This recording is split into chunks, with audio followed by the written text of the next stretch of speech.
Hello guys, welcome back to my how-to channel. In today's video, I'm going to show you how to fix failed to download or apply critical settings on Roblox. First, you want to right click on your taskbar, select Task Manager, and here under Processes, you want to click on Anyone, type R, so you are able to locate any instances of Roblox.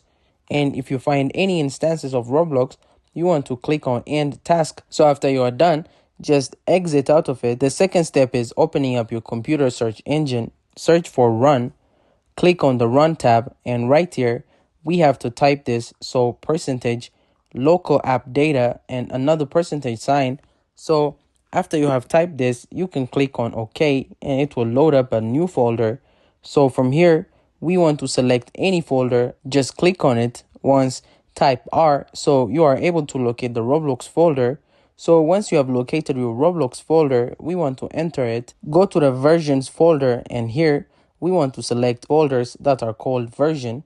So just highlight them, and we want to delete all of them. So after we have highlighted them, click on delete.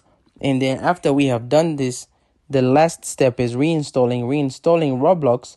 So you can just go to the Roblox website, click on any game, click on, and it will detect that you don't have Roblox, and it will install Roblox for you. So hope this fixed your error. Thank you guys for watching this video. If this video was helpful, don't forget to like and subscribe to my how-to channel.